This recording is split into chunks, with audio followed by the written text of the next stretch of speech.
Hello and welcome to Numbers Don't Lie, your spot for the latest NBA scoop and stats. Here, we're tracking every trade, every triple-double, and every Kevin Durant tweet.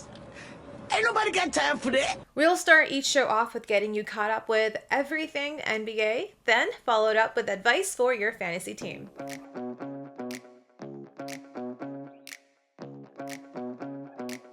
But first, tip-off for the latest season is set for October 21st. However, the drama began before schedule.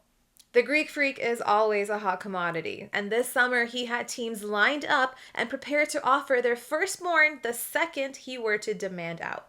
New York had his jet ready. Miami was preparing goodbye posts for half of its roster, and Toronto was ready to be voluntarily set up for the 10th time. But lucky for Bucks fans, Giannis never made the call.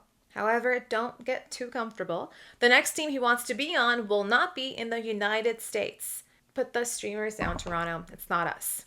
The Greek Freak wants to end his career in Greece, but not before he suits up for his nation's team. Don't worry, Thanasis. They're already working on your contract.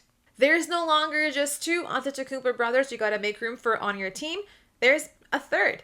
Alex Antetokounmpo just signed with the Bucks for a two-way deal, joining his older bros Thanasis and Giannis. This will be the first time in NBA's history that three brothers are on active roster contracts with the same team. Giannis has not only paved the way for his siblings, but he set them up for life. We can joke about them being paid to be hype men, but you gotta admire how far the Antetokounmpo family has come.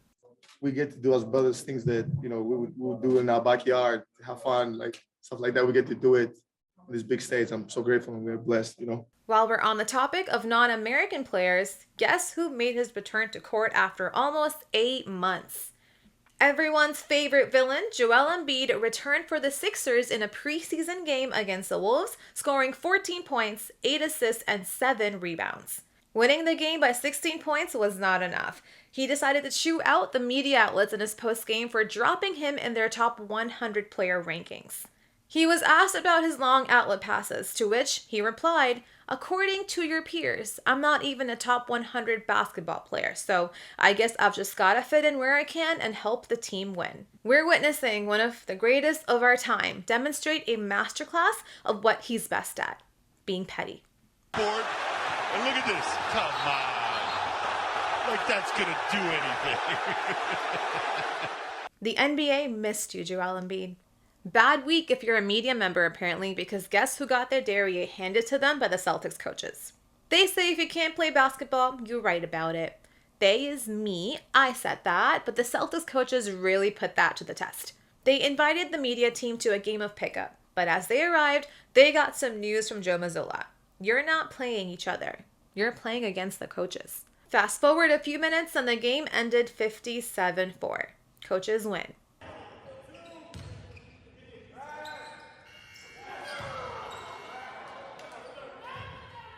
This is brilliant all around because A, media lost. My theory remains true and they can't ball. B, the next time they try to criticize the coach's decision, 57-4 will be thrown in their face faster than they can run, which is probably not that fast. A media hating party is not complete without Kevin Durant, but he's trending for different reasons right now. Durant will be calling Houston home for a couple more years after he signs a 2-year extension worth $90 million with a player option in 27 and 28. According to Shams, KD now holds the record for the highest career earnings in NBA history at $598.2 million based on current and future salaries, surpassing LeBron James, who's at $583 million. I'll leave you with a Netflix rec to chill out to. Starting 5. Each year, it follows NBA superstars as they compete through high-stakes situations to win a championship, as well as gives insight to their personality and decision-making. You get a glimpse of the way Durant, Shea, Hallie, and other superstars of our league think, behave, rationalize, and train. Harden even admits to falling in love, even if it was at a club. Here comes the warrior. I got a girlfriend. You're Impa. I don't even know why I signed up for this. It's the perfect way to get yourself ready and excited for the year ahead. Guys, the NBA is officially back. I know what Clay's doing here, but He's getting ready to play. Opening night is set, stars are ready, but is your fantasy team? Let's lock in your week 1 strategy so you can come out swinging.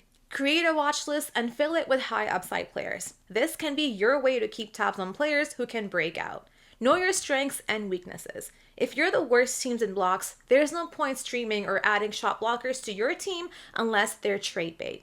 Rankings mean less during the season. It's all about maximizing your team build. So know your team build and stick to your strategy. Take advantage of your league's rules. If you're in a league that allows game time decision and out players in our injury reserve spots, slot in a player who isn't playing on opening night and stream in a player who is.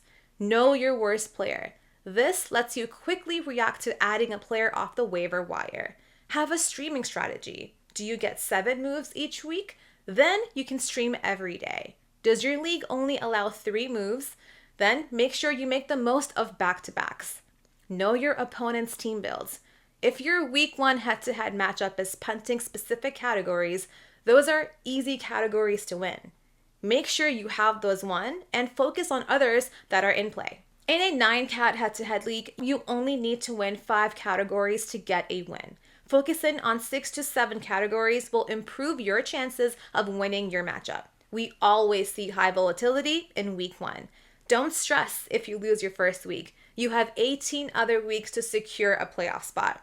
Don't be quick to react to players' opening nights. If you've drafted a top 50 player and they start the season shooting 6 for 20, that's 1 of 82 games. Don't panic. Roles and minutes are the most important stats for opening week. Is the role there? Are they getting big rotation minutes? Those are more important than somebody getting in an extra few rebounds in one game. Does your league have a group chat? Open a dialogue with your league mates and take advantage of those who do panic. Know your team schedules. Look through your team and see which days have players sitting on your bench and which days have empty roster spots. Focus on streaming in players on those low game days. Streaming is when you have 1 or 2 roster spots dedicated to adding players when they're playing and dropping them when they're not. The idea is that 3 games from your worst player isn't as good as 6 games from your best players on your waiver wire. The more players you have playing, the more stats your team collects, increasing your chances of winning your weekly matchup. Let's look at the week 1 schedule. There's no point looking at streaming players in on high volume days. This week, Wednesday and Friday, both have 12 games, so exclude those days from your plan. OKC has 3 games, all on low volume days, which are Tuesday, Thursday, and Saturday. Kason Wallace is rostered in 36% of Yahoo leagues, and if you're desperate, Lou Dort is only rostered in 15%. Indiana has 3 games in 4 days from Thursday to Sunday. Streaming options include Aaron Nesmith, rostered in 30% of Yahoo leagues, Isaiah Jackson, rostered in 17%, and Jay Huff, rostered in 15%. Golden State has 3 games, 2 on low volume days, and a back-to-back on Tuesday and Thursday. Al Horford is only rostered in 16% of Yahoo leagues, and Buddy Hield, who knows how to start the season on a hot streak, is rostered in 15%. Even though Denver only has 2 games, they're on low volume days in the second half of the week on Thursday and Saturday. But the only player rostered in less than 40% of Yahoo leagues is Giannis Antetokounmpo. So only 2 teams have a back-to-back on Saturday and Sunday. If you need to max out some stats on the last days of the week, look at players from Indiana and Charlotte. You can look at Colin Sexton, who is rostered in 30% of Yahoo leagues, and whoever is named their starting center, who are all rostered in fewer than 15% of leagues. Here's a pro move for week 2. On Sunday, add a player who plays on a Tuesday. The move counts for week 1 and not week 2, and you start week 2 with an extra game. If you have the week 1, it's always good to plan ahead.